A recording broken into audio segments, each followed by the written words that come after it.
ఈ మధ్య మనకి రోబోటిక్ రీప్లేస్మెంట్ అనేది మనకు అందుబాటులో వచ్చింది. సో చాలామంది పేషెంట్స్ ఆర్థరైటిస్తో బాధపడే పేషెంట్స్ అయితే సార్ రోబోటిక్ నీ రీప్లేస్మెంట్ అంటే రోబోట్ ఆపరేషన్ చేస్తుందా, తర్వాత వాటితో ప్రయోజనాలు ఏంటి అని ఫ్రీక్వెంట్గా అడుగుతుంటారు. సో దీంట్లో రోబో అనేది ఎటువంటి ఆపరేషన్ చేయదు. It is more of robo assisted orthopaedic surgery. అంటే రోబోట్ సహాయంతో డాక్టర్స్ సర్జన్స్ మేమే ఆపరేషన్ చేస్తాం. So we will be handling the robo and the robo will be assisting us to perform the surgery. So robotic assisted replacement surgery antam.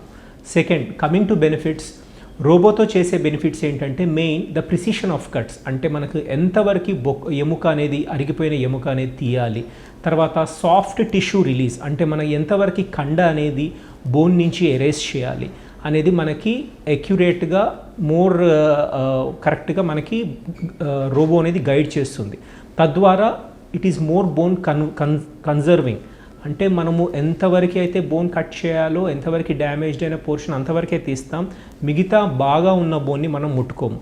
తర్వాత less soft tissue release అంటే మనం ఎప్పుడైతే ఈ బోన్తో పాటు ఉన్న కండని release చేయడం అనేది తగ్గుతుందో ఆటోమేటిక్గా పెయిన్ లెవెల్స్ అనేది కూడా, అంటే పోస్ట్ ఆపరేటివ్గా మోకాల మార్పిడి కానీ ఎనీ హిప్ సర్జరీ కానీ ఏదైనా కూడా ఆపరేషన్ తర్వాత వచ్చే నొప్పి అంతా కూడా మన కండని ఎంతవరకు మనం రిలీజ్ చేస్తున్నామని దాన్ని బట్టే ఉంటుంది.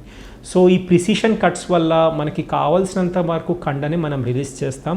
తద్వారా పోస్ట్ ఆపరేటివ్ పెయిన్ కంట్రోల్ అనేది చాలా వరకు మనకి తగ్గుతుంది.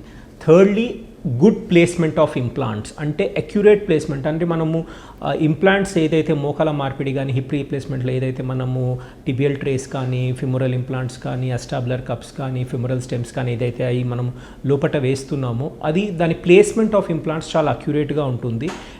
అంతా బోన్ సర్ఫేస్ పైన కరెక్ట్గా ప్లేస్ అయి ఉంటుంది. దానివల్ల ఏంటంటే మనకి లాంజివిటీ ఆఫ్ ఇంప్లాంట్స్ అంటే ప్రతి ఇంప్లాంట్కి ఒక పర్టికులర్ లైఫ్ అని ఉంటుంది.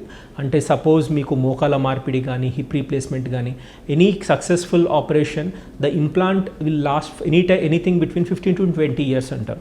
సో మనము వెల్ ప్లేస్డ్ ఇంప్లాంట్స్తో ఏంటంటే దాని లైఫ్, దాని లాంజివిటీ ఆఫ్ ఇంప్లాంట్ అనేది మనము పెంచగలుగుతాం. తర్వాత ఎర్లీ ఎరోషన్ లూజనింగ్ అవన్నీ కూడా మనం చాలా వరకు ప్రివెంట్ చేయవచ్చు.